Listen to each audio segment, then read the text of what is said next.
जय हिंद दोस्तों। बिंदास लर्निंग इंस्टीट्यूट में आपका स्वागत है, जहां हमारा एक ही लक्ष्य है, सफलता आपकी और जीत हमारी।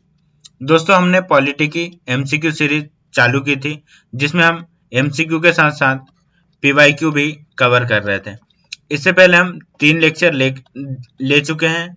अगर आपने अभी तक वो लेक्चर नहीं देखे तो आप पहले वो लेक्चर देख के आइए, क्योंकि हर जो लेक्चर बनता है उसका लेक्चर जो है पुराना होता है, मतलब उससे पुराने लेक्चर से वो जुड़ा होता है, उससे बेस बनता है हमारा। ठीक है। तो इसमें इससे पहले हम कंपनी के अधीन जो कंपनी शासन कर रही थी उनके अधीन अधिनियम देखे थे, जैसे 1773 का रेगुलेटिंग एक्ट, 1784 का पिट्स इंडिया एक्ट, फिर चार्टर एक्ट देखे थे पहले लेक्चर में।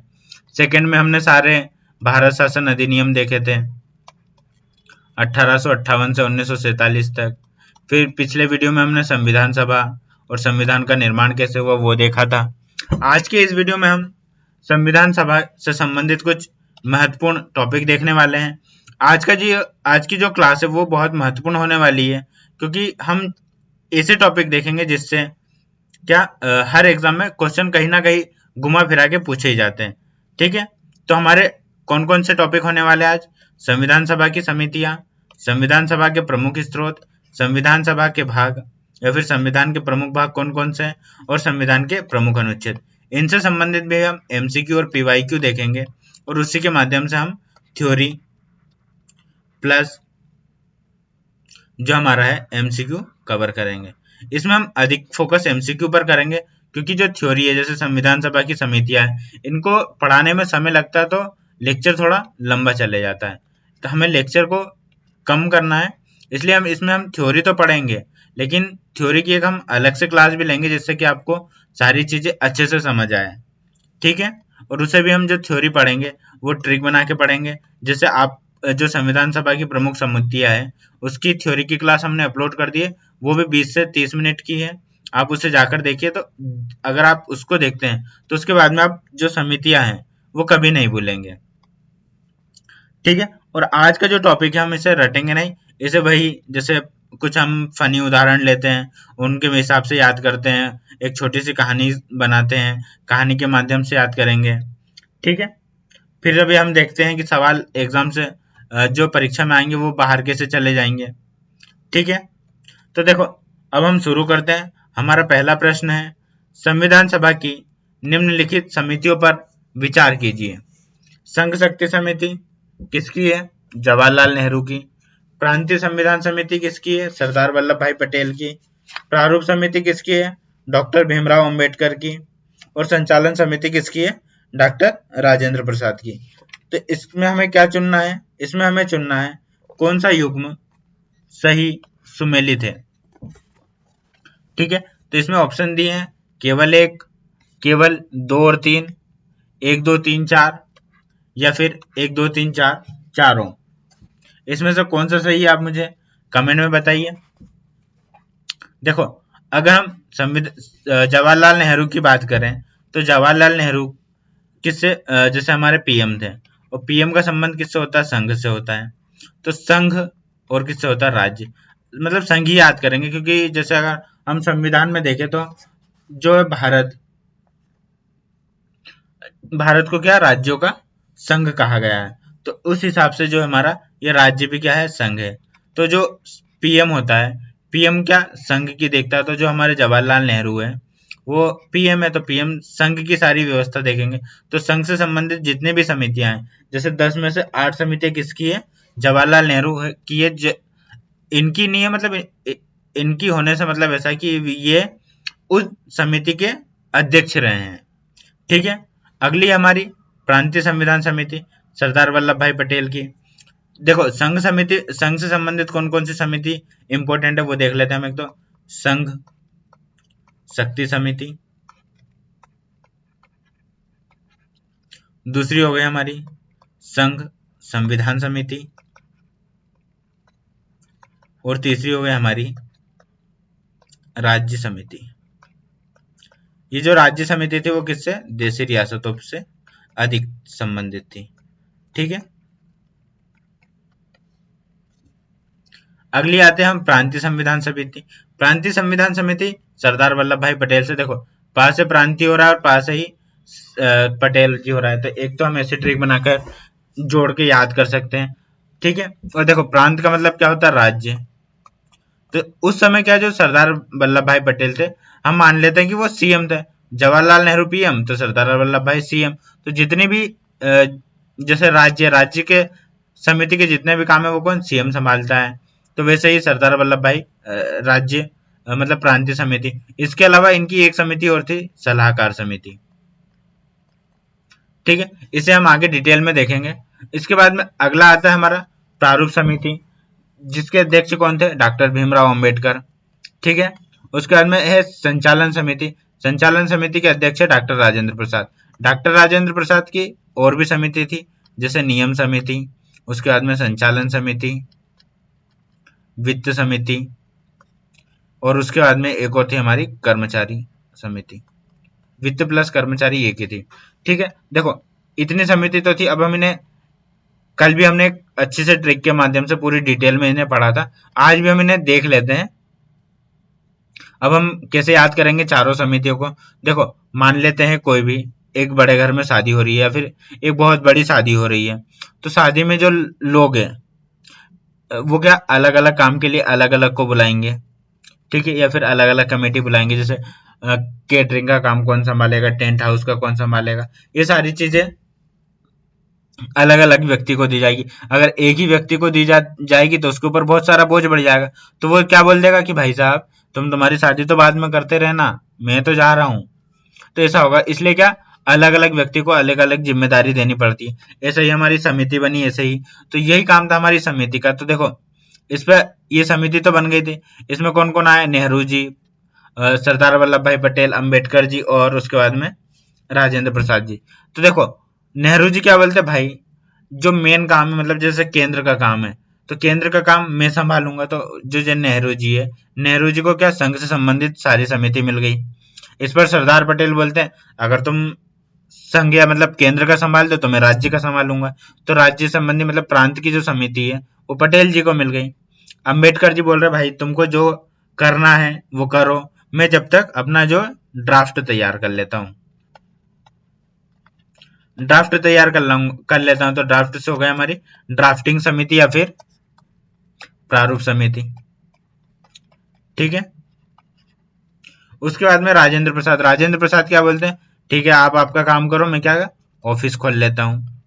देखो ऑफिस खोलेंगे तो ऑफिस का संचालन करना पड़ेगा, उसके लिए कुछ नियम कायदे कानून बनाने पड़ेंगे, और ऑफिस के लिए वित्त चाहिए, और वित्त के लिए या फिर कर्मचारी चाहिए, और कर्मचारी को देने के लिए वित्त चाहिए। तो ये हो गया हमारे चारों ऑप्शन इसके। अब आते हैं हम हमारे अगले क्वेश्चन पे। इसका जो सही उत्तर है वो होगा हमारा ऑप्शन नंबर डी। ठीक है, देखो हम फेसलेस वीडियो इसलिए भी बनाते हैं अधिकतर कि फेसलेस वीडियो बनाने से आपको जो है डिस्ट्रैक्शन नहीं होता है। ठीक है, अधिकतर जैसे फेस वाले वीडियो बनाते हैं तो उसमें डिस्ट्रैक्शन टाइप भी होता है स्टूडेंट को, इसलिए हम कोशिश करते हैं कि बिना फेसलेस के ही वीडियो बनाएं। अगला हमारा क्वेश्चन है, निम्नलिखित में से किस समिति का संबंध मौलिक अधिकारों, अल्पसंख्यकों और जनजातीय एवं बहिष्कृत क्षेत्रों से है। देखो संघ शक्ति का हमने देख लिया था, कौन थे, जवाहरलाल नेहरू। सलाहकार समिति प्रांतीय के कौन थे, सरदार वल्लभ भाई पटेल। प्रारूप समिति के कौन थे, भीमराव अंबेडकर। तो जो सलाहकार समिति है, सलाहकार समिति जैसा मैंने पिछले क्वेश्चन में बताया था किसकी है, सरदार वल्लभ भाई पटेल की। तो इसका जो सरदार वल्लभ भाई पटेल है, इसकी कौन सी सलाहकार समिति, देखो इसका पूरा नाम क्या है, इसका पूरा नाम है ये मौलिक अधिकारों, अल्पसंख्यक तथा जनजातीय एवं बहिष्कृत सलाहकार समिति, क्षेत्रों से संबंधित सलाहकार समिति। देखो ये एक समिति का नाम नहीं है, ये इसके अंदर जो सलाहकार समिति है इसके अंदर क्या उप समिति है, उप समितियों के नाम है। जैसे मौलिक अधिकार समिति, ये किसकी हो गई हमारी, जेबी कृपलानी, फंडामेंटल राइट। ठीक है, देखो जब हमारे ऊपर कृपा बनी रहेगी, जब हमारे ऊपर भगवान की कृपा बनी रहेगी तो हमारा क्या, हमारे राइट सुरक्षित रहेंगे या फिर हमारे अधिकार सुरक्षित रहेंगे। तो ऐसा हम याद कर सकते हैं। मैं फिर से बोल रहा हूं कि जो हमने समिति की वीडियो पूरी अपलोड कर दी है, आप वो देख सकते हैं ट्रिक के माध्यम से और कहानी के माध्यम से। दोनों चीजें एक ही फैक्ट को दोनों तरीके से बताया गया है। तो जो उप समितियां थी, उप समितियां कौन? मौलिक अधिकार समिति हो गई, उसके बाद में अल्पसंख्यक समिति, उसके बाद में जनजाति मतलब असम क्षेत्र के जनजाति बहिष्कृत, इसके बाद में असम को छोड़कर जितने भी जनजाति बहिष्कृत क्षेत्र उनसे संबंधित समिति। ठीक है, तो दोस्तों ये थी हमारी सलाहकार समिति, इसकी उप समितियां, और इसका उत्तर भी हमारा ऑप्शन नंबर बी ही सही है। ठीक है, अब आते हैं हम हमारे अगले क्वेश्चन पे। अगला क्वेश्चन है हमारा, संविधान के स्रोतों के संदर्भ में निम्नलिखित कथनों पर हमें क्या विचार करना है। पहला फैक्ट हमें दिया गया है, संविधान सभा में न्यायिक पुनर्विलोकन या फिर पुनर्अवलोकन की अवधारणा अमेरिका से प्रभावित है। दूसरा हमारा जो एकल नागरिकता है की अवधारणा कहाँ? ब्रिटेन से प्रभावित है। नीति निर्देशकता तो आयरलैंड से है। संवर्धित सूची कनाडा से ली गई है। तो इसमें से कौन सा कथन सही है, यह पूछा है। ठीक है, केवल 1 2, 1 2 3, 2 4 या फिर 1 2 3 4। देखो, जो अमेरिका है, अमेरिका से हमने क्या पुनर्विलोकन लिया है। पुनर्विलोकन के साथ साथ हमने इसमें लिए हैं फंडामेंटल राइट, उसके बाद में न्यायपालिका की स्वतंत्रता। ठीक है, उसके बाद में न्यायिक पुनर्विलोकन। ठीक है, उसके बाद में न्यायाधीश को पद से हटाना, राष्ट्रपति पर महाभियोग। ठीक है, और उसके बाद में उपराष्ट्रपति का पद।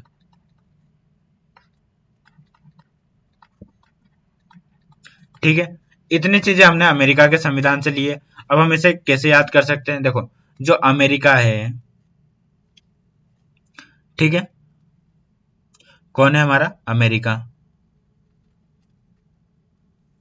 कौन कौन है? अमेरिका है। अमेरिका के कौन? 3 दोस्त है, या फिर चलो हम दूसरे तरीके से याद कर लेते हैं, पहले इसको याद कर लेते हैं। अमेरिका है, अमेरिका में जो न्याय है या फिर न्यायाधीश है, उनको हटाने के लिए या फिर न्यायाधीश न्याय करने के लिए, किसके लिए? न्यायाधीश न्यायपालिका का न्याय करने के लिए खुद को पद से हटा देते हैं। यहां तक कि वो राष्ट्रपति को भी पद से हटा देते हैं, क्योंकि ये भी सही है कि राष्ट्रपति को पद से कौन? राष्ट्रपति या तो अपना इस्तीफा देंगे या फिर महाभियोग के कारण हटते हैं। तो वो प्रक्रिया किसमें? हम याद कर लेते हैं कि न्यायाधीश हटा रहे हैं, तो ये ट्रिक बन जाएगी हमारी। देखो, अमेरिका में न्यायपालिका का न्याय करने के लिए और अपने अधिकारों को सुरक्षित करने के लिए राष्ट्रपति या फिर जो न्यायाधीश है खुद को पद से हटा लेते हैं, यहाँ तक कि राष्ट्रपति को भी पद से हटा देते हैं। और राष्ट्रपति को पद से हटाएंगे तो राष्ट्रपति के पद पर कोई ना कोई काम करने के लिए होना चाहिए, इसलिए हम वहां से उपराष्ट्रपति का पद लेते हैं। तो ये इतनी सारी चीजें हो गई। हमारा किससे लिया है हमने? ये है हमने अमेरिका के संविधान से लिया है। ठीक है, इसके बाद में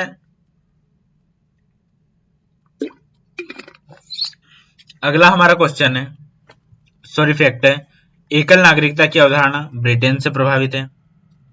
तो दोस्तों ये बिल्कुल सच है कि एकल जो नागरिकता है वो कहां से हमने? ब्रिटेन से ली है। ब्रिटेन से। इसके अलावा हमने क्या क्या लिया है?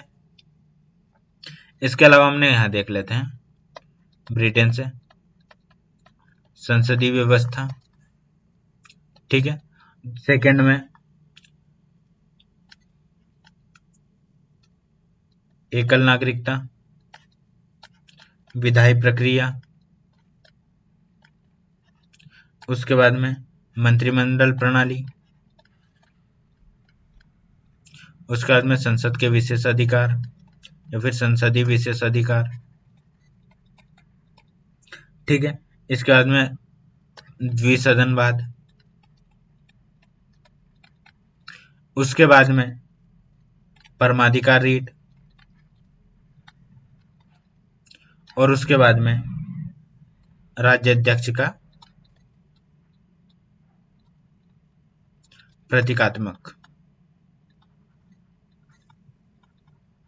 ठीक है, इतनी चीजें हमने ब्रिटेन से ली है। अब हम कैसे याद करेंगे? ब्रिटेन है, ब्रिटेन में क्या? संसद है। संसद है तो संसद कैसी है? संसद हमेशा एक ही रहती है, तो एकल संसद है, मतलब एकल नागरिकता। इसे हम याद कर लेंगे। संसद है तो संसद में क्या एक ही संसद होती है, तो एकल नागरिकता एक से हो गया। एकल नागरिकता के लिए फिर जो मंत्री, संसद में कौन मंत्री बैठेंगे? तो मंत्री बैठेंगे, तो मंत्री को क्या विशेष अधिकार दिए जाएंगे। ठीक है, मंत्रिमंडल बैठेगा तो मंत्रिमंडल में मंत्री होते हैं, तो मंत्री बैठेंगे तो उनको विशेष अधिकार दिया जाएगा।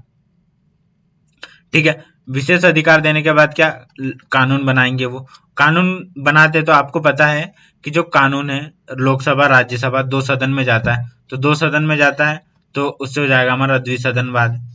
देखो, और सदन में जाएगा, लेकिन हर लोकसभा राज्यसभा का अलग अलग अधिकार है, तो अलग अलग अधिकार है तो उनका मतलब परम अधिकार है, तो इससे हो जाएगा हमारा परमाधिकार। ठीक है, यही क्या होता है कि ये जो सारी प्रक्रिया हो रही है, ये क्या है, एक राज्य के अध्यक्ष होने की या फिर राज्य को बनाने की प्रतीक है, राज्य को बनाने का प्रतीक है।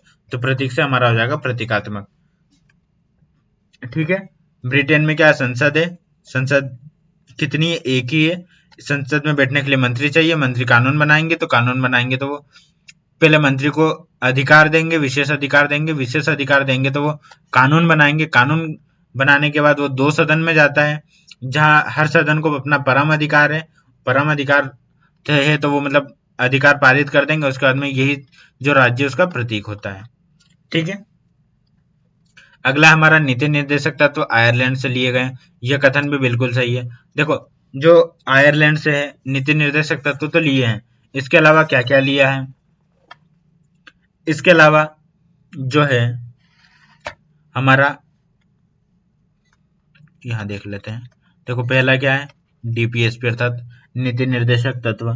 सेकंड है राज्यसभा के जो सदस्य हैं, मैं शॉर्ट में लिख रहा हूँ, आप समझ जाइएगा। राज्यसभा सदस्य का नामांकन। ठीक है, और राष्ट्रपति की निर्वाचन पद्धति, निर्वाचन पद्धति। ठीक है, अब हम इसे याद कैसे करेंगे? देखो, जो डीपीएसपी है वो क्या है? नीति निर्देशक तत्व है काई के? राज्य के। तो हम इसे कैसे याद कर लेंगे? ये मान लो कि राष्ट्रपति का निर्वाचन कराना है, तो कोई ना कोई सदस्य का तो नामांकन लगेगा राज्य के, राज्य के किसी न किसी सदस्य का नामांकन लगेगा, तो सदस्य के नामांकन से हो जाएगा हमारा राज्यसभा के सदस्यों का नामांकन। ठीक है, राज्यसभा के लिए सदस्यों का नामांकन, और राष्ट्रपति का निर्वाचन करवाना है, तो ये क्या एक राज्य की प्रोसेस है, ये राज्य का एक नीति निर्देशक है। ऐसा हम याद कर लेंगे, जैसे हो जाएगा हमारा आयरलैंड से तीन चीजें। और जो समवर्ती सूची है की अवधारणा कनाडा से ली गई है, तो ये बिल्कुल गलत है। समवर्ती सूची जो है हमने कहाँ से ली है? ये ली हमने ऑस्ट्रेलिया से। ठीक है, कनाडा से हमने क्या मजबूत संघ लिया है। ठीक है, तो इस प्रकार हमारे तीन सही और चौथा गलत है, तो अब हमारा उत्तर कौन सा सही हो जाएगा? AB3, मतलब 1 2 3 या फिर ABC। ठीक है, अब आते हैं हम हमारे अगले क्वेश्चन पे। कौन सा युग्म गलत सुमेलित होता है? देखो दोस्तों, यहाँ क्वेश्चन पढ़ने में गलती हो जाती है तो क्वेश्चन गलत हो जाता है। हम जल्दी जल्दी में क्या करते हैं, हम पढ़ लेते हैं निम्नलिखित में से कौन सा युग्म सही है, युग्म तक देखते हैं, फिर गलत ये नहीं देखते हैं। तो गलत, ये जो गलत हो गया उसके बाद में नहीं होगा, यह पहली बात। तो क्वेश्चन को ध्यान से पढ़ना बहुत इंपॉर्टेंट है। तो देखो, ऑस्ट्रेलिया से समवर्ती सूची ली है, कनाडा से मजबूत केंद्र लिया है, आयरलैंड से डीपीएसपी लिए है, दक्षिण अफ्रीका से संसदीय शासन प्रणाली ली है। तो देखो दोस्तों, ऑस्ट्रेलिया से हमने क्या क्या लिया है? अभी मैंने आपको बताया था समवर्ती सूची तो ऑस्ट्रेलिया से ली है। इसके साथ साथ क्या है? व्यापार वाणिज्य,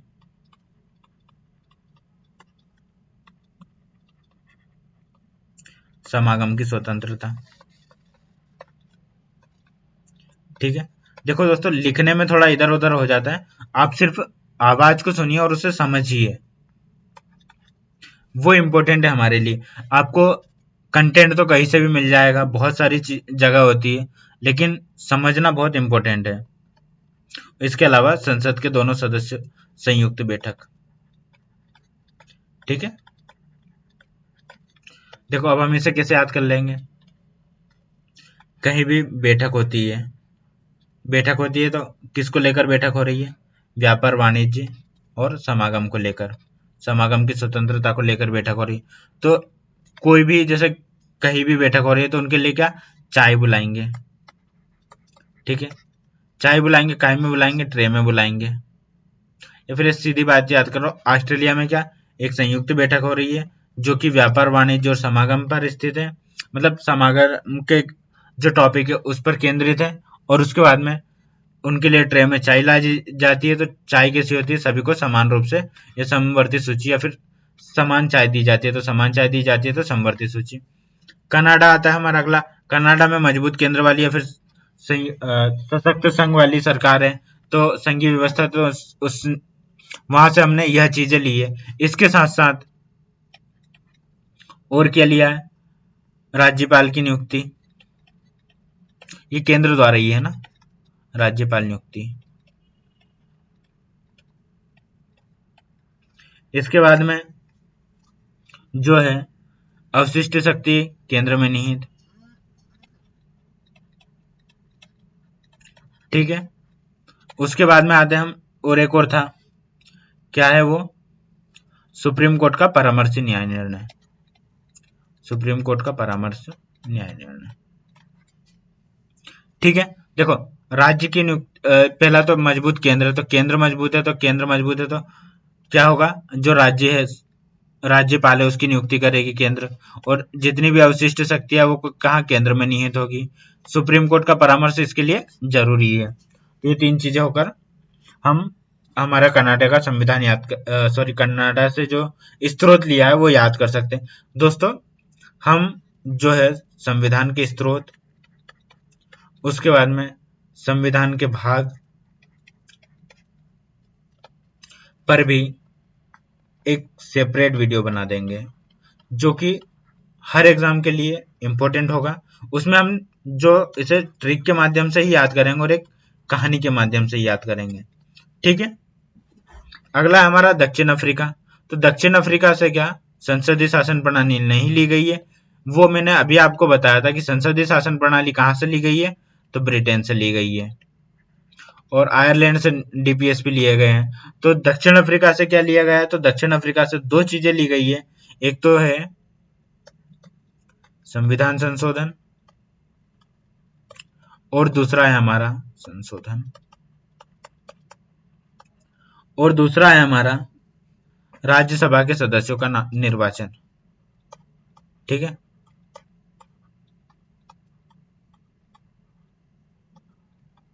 सदस्य का निर्वाचन।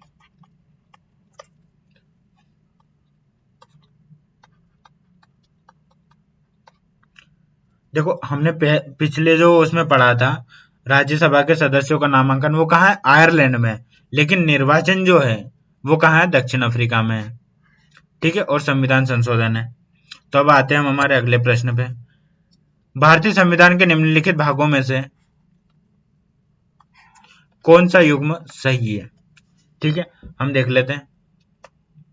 भाग एक में क्या है, संघ है, संघ और उसके राज्य क्षेत्र। ठीक है, जो हमारे संविधान में कुल कितने 22 भाग हैं, लेकिन अगर हम सब क्लोज को मिलाकर देखें तो 25 भाग हो जाते हैं। ठीक है, ये याद रखना। भाग एक में संघ और राज्य क्षेत्र, दो में क्या, नागरिकता, तीन में मूल अधिकार, चार डीपीएसपी, चार एक फंडामेंटल ड्यूटीज अर्थात मूल कर्तव्य, राज्य के नीति निर्देशक तत्व। तो देखो भाग तीन में राज्य के नीति निर्देशक तत्व नहीं है, किसमें, भाग चार में है। मौलिक अधिकार भाग तीन में है, लेकिन जो 4A है उसमें क्या, मौलिक कर्तव्य है, बिल्कुल सही है। भाग दो में क्या है हमारा, नागरिकता है। अब देखो इसकी हम ट्रिक कैसे बनाएंगे, एक संघ क्या होता है, एक ही होता है, अलग अलग संघ नहीं होते हैं। अगर संघ को अलग अलग करेंगे तो फिर वो राज्य में हो जाएगा। तो संघ एक ही है।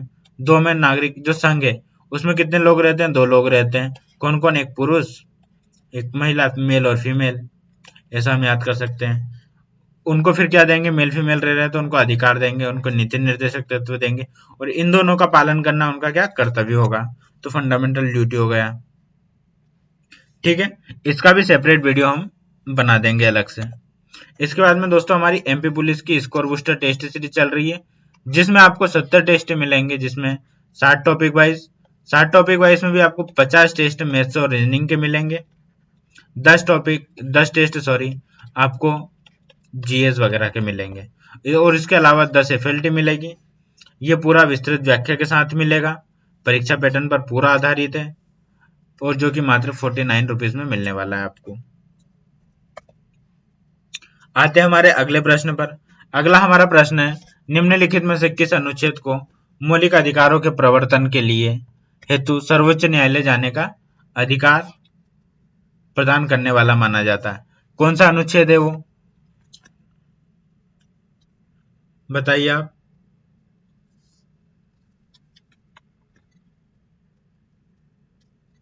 देखो, आर्टिकल जो 226 है वो क्या बताता है, हाई कोर्ट का अधिकार बताता है। अगर मौलिक अधिकारों का हनन हो रहा है तो आप क्या हाई कोर्ट में 226 के तहत आवेदन कर सकते हैं। ठीक है, उसके बाद में जो आर्टिकल 31 है वो संपत्ति के अधिकार को बताता था, ये याद रखना, संपत्ति के अधिकार को बताता था, लेकिन अब इसे निरस्त कर दिया है और इसे एक कानूनी अधिकार बना दिया है। जब हम फंडामेंटल राइट पढ़ेंगे तब इसे भी अच्छे से समझेंगे। उसके बाद में आर्टिकल जो 30 है वो आप मुझे कमेंट में बताइएगा कि आर्टिकल 30 में क्या है। ठीक है, क्योंकि अगर आप खुद से देख के पढ़ेंगे तो उसमें क्या आपको ज्यादा समझ और ज्यादा लंबे समय तक याद रहेगा। मैं आपको इसके हिंट के लिए आर्टिकल 29 बता देता हूं। 29 में है अल्पसंख्यक वर्ग के हितों का संरक्षण। ठीक है,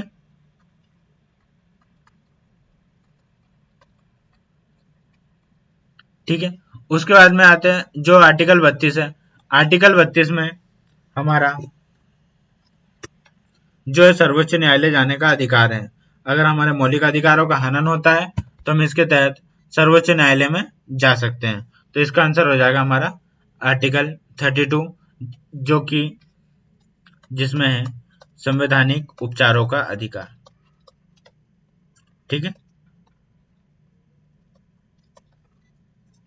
इसके बाद आते हैं हम हमारे अगले प्रश्न पर। अगला हमारा प्रश्न है, अनुच्छेद 32 और 226 में क्या अंतर है? ठीक है, दोनों मौलिक अधिकार के लिए रेट जारी करते हैं। ठीक है, उसके बाद में अनुच्छेद 226 मौलिक अधिकारों के लिए है। आर्टिकल 32 अनुच्छेद 226 से व्यापक है, आर्टिकल 226 से व्यापक है, अब मतलब बड़ा है। या फिर आर्टिकल 226 के अंतर्गत हाई कोर्ट मौलिक अधिकारों के साथ अन्य कानूनी अधिकारों के लिए भी रिट जारी कर सकता है। तो देखो, यह बात बिल्कुल सही है कि दोनों केवल मौलिक अधिकार के लिए है, लेकिन जो सुप्रीम कोर्ट है उसका दायरा कम है, क्योंकि जो हाई कोर्ट है वो जो है मौलिक अधिकारों के साथ साथ कानूनी अधिकारों पर भी रिट जारी करता है। इसलिए हम यह कहना गलत होगा कि ये सिर्फ मौलिक अधिकारों के लिए ही रिट जारी करता है। अगर इसमें मौलिक, जैसे ये हमारा फोर्थ आंसर है, आंसर फोर्थ है, इसमें लिखा गया है मौलिक अधिकारों के साथ साथ अन्य कानून अधिकार के लिए भी रिट जारी कर सकता है। तो ये क्वेश्चन मैंने आपको कंफ्यूजन क्लियर करने के लिए बताया, डाला है इसमें। ठीक है, तो ये हो गया हमारा 7वां क्वेश्चन।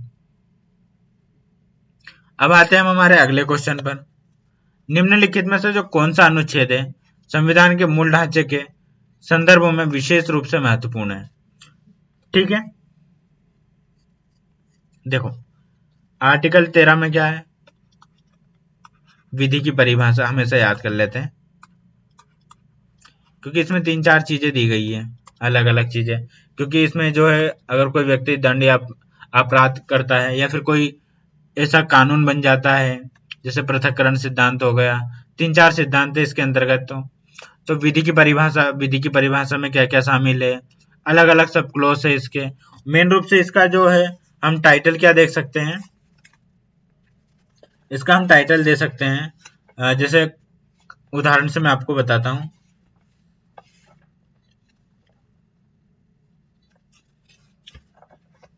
जैसे किसी ने कोई भी कानून बनाया, वो गलत हो जाता है, मतलब ऐसा कि कानून तो जैसे हम बचपन में करते थे, बचपन में क्या आज भी होता है ऐसा कि अगर हमारे घर पर या ट्रैक्टर लगने वाला और धान आया और हम घर पर ट्रैक्टर लगवा रहे हैं, तो एक व्यक्ति ट्राली के पीछे या फिर घर के पीछे खड़ेगा और देखेगा कि किसी में टकरा तो नहीं रहा है, इससे किसी का नुकसान तो नहीं हो रहा, पीछे जा रही है ट्राली। तो वैसा ही होता था आर्टिकल 13 में। आर्टिकल 13 में कोई सा भी कानून बनाया जा रहा है तो उसमें देखा जाता था कि जो कानून बनाया जा रहा है वो संविधान का उल्लंघन तो नहीं करेगा, ठीक है। तो अगर उल्लंघन करता है तो उससे संबंधित जो विधियां बनाई जाती है या फिर उनको अल्प, जो कानून को है अल्प अर्थात कम करने के लिए विधियां बनाना, वो क्या है आर्टिकल 13 में है। इसको हम ऐसा लिख सकते हैं, आर्टिकल 13 में क्या है, मूल अधिकारों से असंगत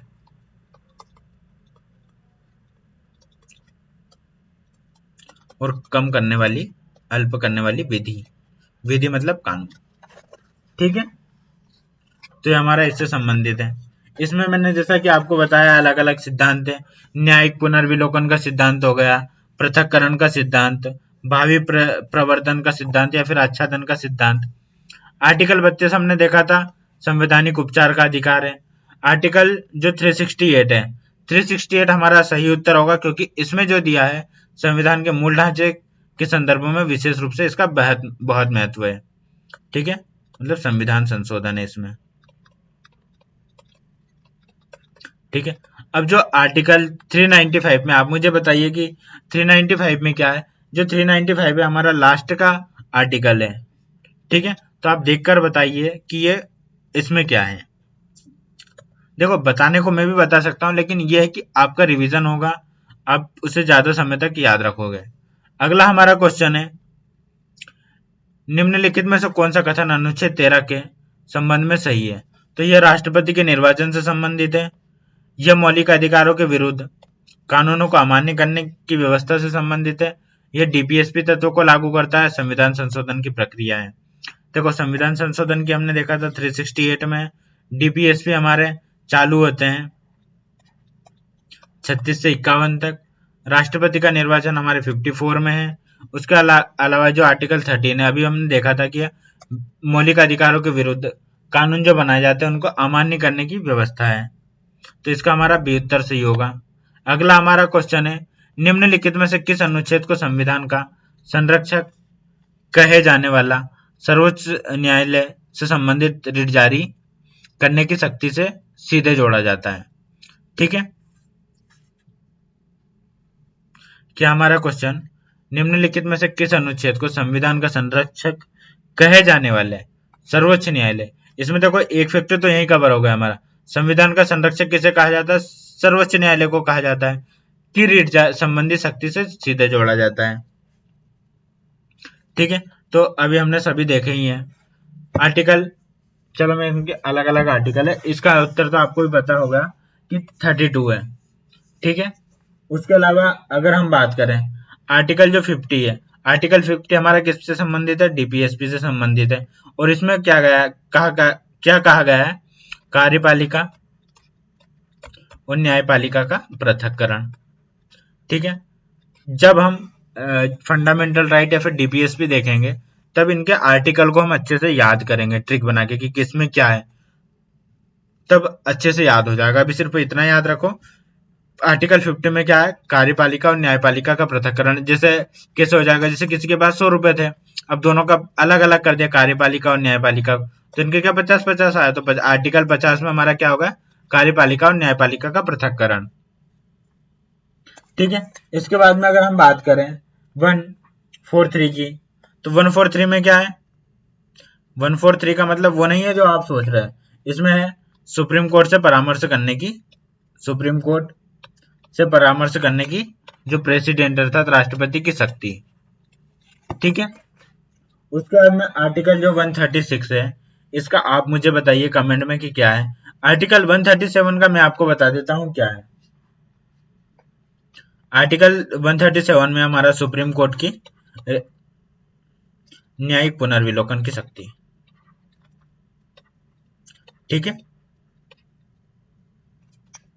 तो ये हमारा हो गया 10वां क्वेश्चन है और इसका उत्तर क्या सही होगा, 32 सही होगा। देखो ये 5 रेट जारी करता है, 5 रेट में कौन कौन सी हो गई, हेबियस कार्पस हो गई, उसके बाद में मेंडेमस हो गई, ठीक है, हेबियस कार्पस, मेंडेमस, प्रोहिबिशन, सर्टियोरी या फिर कर्टियोरेरी बोलते हैं, सर्टियोरी बोलते हैं। इसके बाद में एक हो गया हमारी को वारंटो अर्थात अधिकार परीक्षा, ठीक है। देखो इन्हें हिंदी नामों में, इंग्लिश नामों में तो याद करना ही पड़ेगा क्योंकि वहां पे कुछ भी पूछ लिया जाता है, ठीक है। जैसे इसका आप वहां पे देवनागरी में लिख के दे देंगे। अगर हम इनकी हिंदी की बात करें तो जो है हेबियस कार्पस मतलब बंदी प्रत्यक्षीकरण, मेंडेमस परम आदेश, और फिर उसके बाद में आती है हमारी प्रतिषेध और उत्प्रेषण। कौन कौन सी, प्रतिषेध, उत्प्रेषण और को वारंटो मतलब होता है अधिकार परीक्षा, ठीक है। तो इसका उत्तर हमारा 32 सही हो जाएगा। देखो हमारी जो एमपीपीएससी प्रीलिम्स की स्कोर बूस्टर टेस्ट सीरीज चल रही है जिसमें आपको टोटल 55 टेस्ट मिलेंगे, 30 टॉपिक वाइज मिलेंगे, 10 यूनिट वाइज मिलेंगे और 15 एफएलटी टेस्ट मिलेंगे, जिसकी प्राइस होने वाली है मात्र 39 रुपीज, ठीक है। अगले क्वेश्चन पे हम आते हैं, निम्नलिखित में से कौन सा विषय भाग 4 में नहीं है। तो भाग 4 में हमने देखा था क्या नहीं है, ग्राम पंचायत संगठन है, ये मतलब डीपीएसपी है। पहला तो हमें ये याद रख लेते हैं भाग 4 में क्या डीपीएसपी है, और 4A में क्या है, फंडामेंटल ड्यूटीज अर्थात मौलिक कर्तव्य। ग्राम पंचायतों का संगठन है जो कि आर्टिकल 40 में है।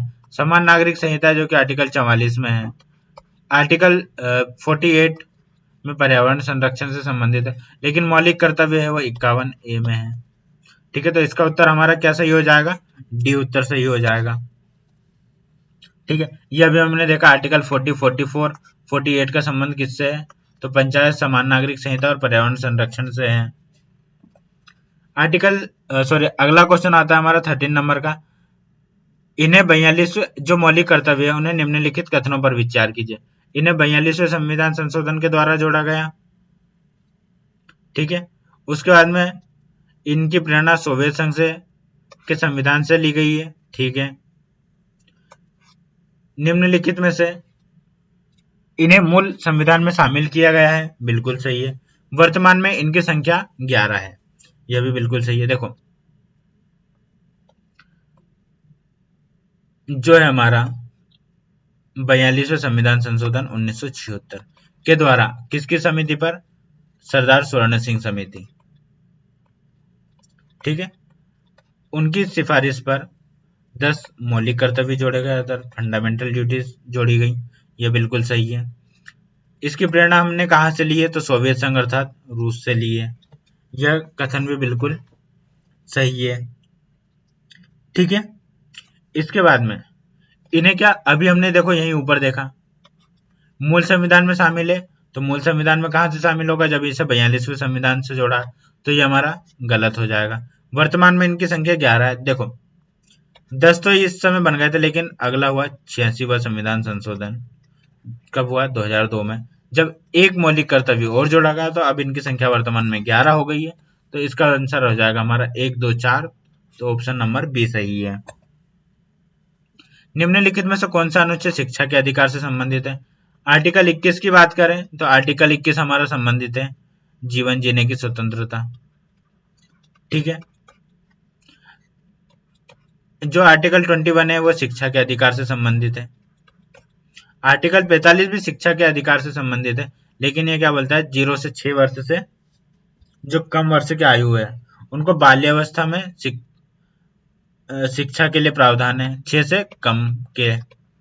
लेकिन हमारा आंसर होगा 21 है, क्योंकि इसमें शिक्षा का अधिकार पूछा है, तो शिक्षा का अधिकार हमारा 21A में ए। अब हम इसे कैसे याद करेंगे? A4 हो गया हम एडमिशन, शिक्षा पाने के लिए हम एडमिशन लेते हैं, तो इससे हो गया हमारा शिक्षा का अधिकार। ठीक है, उसके बाद में जो 51 है, 51 में मौलिक कर्तव्य भी हमने देखा। UGC NET geography score booster test series है, जिसमें आपको 30 टेस्ट मात्र 21 रुपए में मिलेंगे। इसमें जो है 18 टॉपिक, 18 टेस्ट कैसे हैं? Topic wise. 12 आपकी एफएलटी मिलने वाली है। यूजीसी नेट का भी सेम है, पॉलिटी का 30 टेस्ट और 21 टेस्ट 21 रुपए में मात्र। अगला हमारा क्वेश्चन है, यदि मतलब किसी प्रश्न में ऐसा पूछ लिया जाता है कि राज्य के द्वारा समान काम के लिए समान वेतन की दिशा में प्रयास किससे संबंधित है, तो सबसे उपयुक्त अनुच्छेद कौन सा होगा? यह हमारा डीपीएसपी से संबंधित प्रश्न है। तो देखो, आर्टिकल 45 का भी मैंने बताया था। आर्टिकल 43 क्या बोलता है? आर्टिकल 43 में 2-3 चीजें हैं, जिसमें से इंपॉर्टेंट है 43 भी, जिसमें बताया गया है सहकारी समिति के बारे में। ठीक है, 40 का भी हमने देखा, पंचायत से संबंधित है। और आर्टिकल 39D बताता है कि समान कार्य के लिए समान वेतन मिलेगा, अर्थात महिला भी वही काम कर रही है, पुरुष भी वही काम कर रहा है, तो दोनों को वेतन समान मिलेगा। ठीक है, इसके बाद में आते हैं हम अगले क्वेश्चन पे हमारे। भारतीय संविधान में अवशिष्ट शक्तियां किसके पास है? तो हमने जब स्टार्टिंग में पढ़ा था, या फिर अभी जब समितियां पढ़ रहे, सॉरी स्त्रोत पढ़ रहे थे, स्त्रोत में हमने देखा था किसके? संघ के पास है, केंद्र के पास है। और ये हमने किस देश से लिया है? अभी आप मुझे कमेंट में बताइए, क्योंकि अभी थोड़ी देर पहले मैंने आपको बताया था। तो ये किस में? संघ में है, ये संसद के पास है। अगला हमारा क्वेश्चन है, निम्नलिखित में से कौन सा युग्म संविधान के स्त्रोत और उससे संबंधित प्रावधान के संदर्भ में गलत है? ठीक है, अमेरिका का न्याय पुनर्विलोकन हमने देखा था, बिल्कुल सही है। आयरलैंड से हमने डीपीएसपी लिए थे, बिल्कुल सही है। ऑस्ट्रेलिया में समवर्ती सूची, बिल्कुल सही है। लेकिन कनाडा का क्या? मजबूत केंद्र था। ठीक है, मजबूत केंद्र। और मौलिक कर्तव्य भी हमने देखा किससे संबंधित है? तो जो मौलिक कर्तव्य या फिर मूल कर्तव्य यूएसएसआर अर्थात सोवियत संघ या रूस से संबंधित है। ठीक है दोस्तों, अगर आप फैक्ट वाइज डेली चीजें देखना चाहते हैं तो हमारा इंस्टाग्राम फॉलो कर लीजिए, बिंदास के नाम से, ये बिंदास लर्निंग इंस्टीट्यूट के नाम से। वहां पे आपको ऐसे जो नोट्स है या फिर पीडीएफ से नहीं, छोटी छोटी रील के माध्यम से आपको कंटेंट पहुंचाया जाता है। अगला हमारा क्वेश्चन है, संविधान के किस भाग में संघ और उसके राज्य क्षेत्र से संबंधित है? तो अभी हमने देखा था कि भाग 1 हमारा जो है संघ और उसके राज्य क्षेत्र से संबंधित है। भाग 2 में हमने नागरिकता देखी थी, 3 में मूल कर्तव्य, 3 में फंडामेंटल राइट अर्थात मौलिक अधिकार, और 4 में डीपीएसपी। इसके बाद आते हैं हम हमारे अगले क्वेश्चन पे, किस अनुच्छेद के अंतर्गत संसद जो है नए राज्यों का गठन अर्थात वर्तमान राज्यों के क्षेत्र में सीमा या नाम में परिवर्तन कर सकती है? किस अनुच्छेद के कर सकती है? तो देखो, अभी हमने भाग 1 में तो देखा था, भाग 1 में क्या? संघ और राज्य, लेकिन उसके सब क्लोज या फिर आर्टिकल है, आर्टिकल हमें बताना है। ठीक है, तो जो इसका कौन सा अनुच्छेद है? अनुच्छेद 1, 2, 3 या 4? तो इसका अनुच्छेद हमारा होगा अनुच्छेद 3। ठीक है, तो देखो 3 से हम कैसे याद कर सकते हैं? देखो, एक पॉइंट होगा क्षेत्र, यहां से देखते हैं, एक होगा राज्यों का गठन और वर्तमान राज्यों का क्षेत्र 2, और एक है सीमा या नाम, तो ये होगा 3 शब्द हो रहा है, तो 3 शब्द से क्या हमारा हो जाएगा? अनुच्छेद 3। ठीक है, आर्टिकल जो 1 है, 1 क्या कहता है? बाउंड्री बदलनी है, नहीं सॉरी, इसी का है, बाउंड्री बदल दो, नाम बदल दो, और उसके बाद में इसका गठन कर दो। तो ये तीनों चीजें मिला के क्या हो जाएगी? एक नई संशोधन हो जाएगा। तो उससे हम ये याद करने के लिए बता रहा हूँ कि संशोधन हो जाएगा, बाकी ऐसा नहीं है। इनको मिलाएंगे तो मतलब तीनों चीजों को मिलाकर हम आर्टिकल 3 याद कर सकते हैं। अगला क्वेश्चन है हमारा, निम्न, इसका जो सही उत्तर है आर्टिकल 3 है। ठीक है, निम्नलिखित में से कौन सा कथन सही है? अनुच्छेद 3 राज्य विधानसभा की सहमति अनिवार्य है। अनुच्छेद 3 के तहत राज्य विधानसभा की राय बाध्यकारी है, या फिर राज्य विधानसभा की राय प्राप्त की जाती है लेकिन वह संसद के लिए बाध्यकारी नहीं है। राज्य पुनर्गठन केवल संविधान संशोधन द्वारा किया जाता है, तो यह बिल्कुल गठन गलत है। तो उसके बाद में 3 के तहत राज्य विधानमंडल की सहमति जरूरी नहीं है, विधानसभा के लिए बाध्यकारी भी नहीं है, लेकिन राज्य विधानसभा की राय प्राप्त करना जरूरी है, लेकिन वह संसद माने या ना माने वो बाध्यकारी नहीं है। ठीक है, इसमें समझाने जैसा कुछ है नहीं, ये ट्रिक बनाने जैसा भी नहीं है। तो संविधान, अगला क्वेश्चन है हमारा, संविधान की कौन सी अनुसूची दल बदल विरोधी कानून से संबंधित है। देखो 8वीं सूची की बात करें तो 8वीं सूची में हमारी अब वर्तमान में 22 भाषाएं हैं। जब मूल संविधान था तो मूल संविधान में कितनी 18 भाषाएं थी।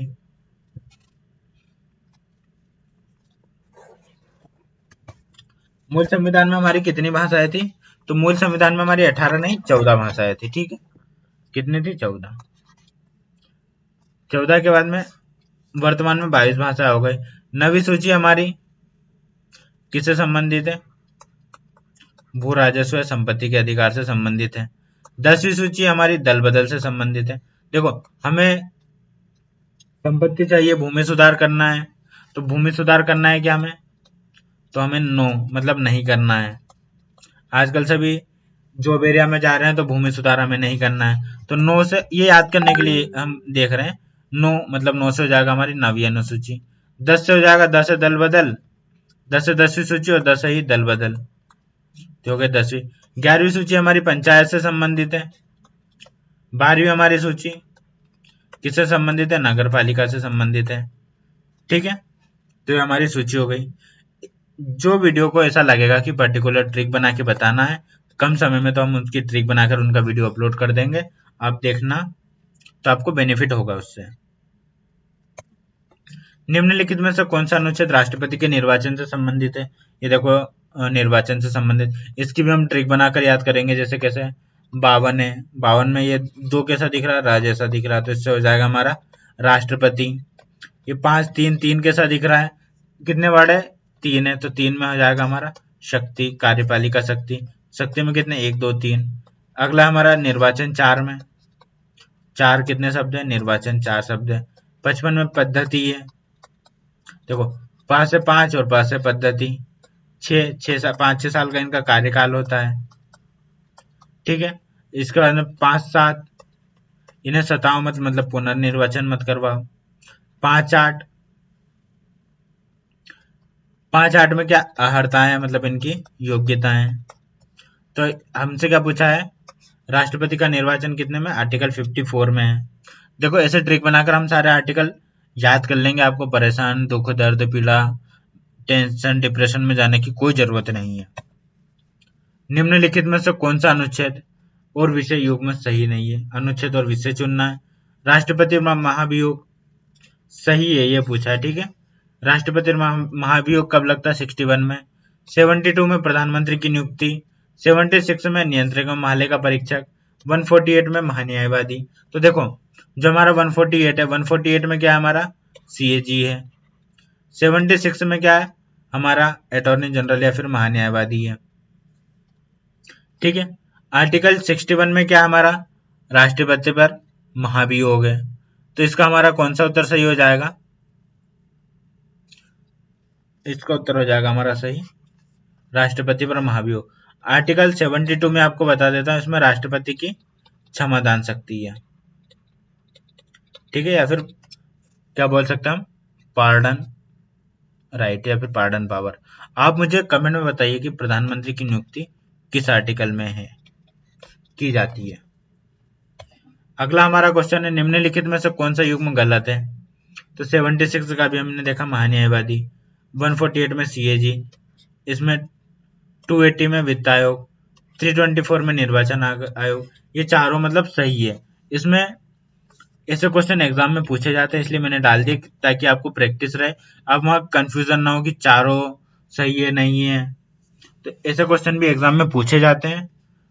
इसके बाद में ये क्वेश्चन, ऐसे क्वेश्चन या तो डिलीट हो जाते हैं या फिर उसका मार्क्स तो सभी को मिलते हैं। इसमें एक ऑप्शन और रह जाएगा, इनमें से कोई नहीं, तो वो उसका सही उत्तर होगा। ठीक है, इसके बाद में आते हैं हम हमारा आज के लास्ट प्रश्न पर। हमारा प्रश्न है, संविधान के भाग 3 मौलिक अधिकार से संबंधित है, बिल्कुल सही है। भाग 4 नीति निर्देशक से संबंधित है, बिल्कुल सही है। भाग 4 है मौलिक कर्तव्यों से संबंधित है, बिल्कुल सही है। उसके बाद में अनुच्छेद 51 है मौलिक कर्तव्यों का आधार है, बिल्कुल सही है, हम देखते आ ही रहे हैं आर्टिकल। अनुच्छेद 32 नीति निर्देशक तत्वों के प्रवर्तन से संबंधित है। तो आर्टिकल जो 32 है, हमने देखा था कि फंडामेंटल राइट, इसके अंतर्गत कहाँ से आर्टिकल 12 से आर्टिकल 35 तक आते हैं। ठीक है, फंडामेंटल ड्यूटी 51A में है। डीपीएसपी देख लिया था हमने, कहाँ से आते हैं 36 से 51 तक। ठीक है, तो इसका हमारा कौन सा उत्तर सही हो जाएगा?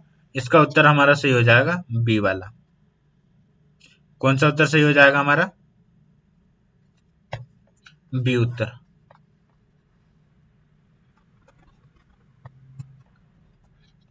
ठीक है, तो दोस्तों इस वीडियो में हमने क्या करा, 25 क्वेश्चन जो कि इम्पोर्टेंट थे, जिसमें एमसीक्यू और पीवाईक्यू शामिल है, उन्हें अच्छे से कवर किया। ट्रिक के माध्यम से जहां जरूरत पड़ी वैसे देखा। ठीक है, इसमें हमने क्या क्या टॉपिक कवर किया था, जैसा कि बताया था, प्रमुख समितियां हो गई, संविधान के स्रोत हो गया, संविधान के भाग हो गए, आर्टिकल हो गए संविधान के। ठीक है, तो ये सारी चीजें हमने इस वीडियो में पढ़ी और उनको फैक्ट के माध्यम से, ट्रिक के माध्यम से याद किया। ठीक है, तो दोस्तों अब हम मिलेंगे अगली क्लास में। जब तक के लिए आप पढ़ते रहिए, और जो मैंने आपसे क्वेश्चन पूछे हैं उनका जवाब आप कमेंट में जरूर दीजिएगा। और आप हमारे चैनल पर नए हैं तो चैनल को like, comment, share and subscribe करें। ठीक है, तो मिलते हैं अगली क्लास में। जय हिंद, जय भारत, जय मध्य प्रदेश।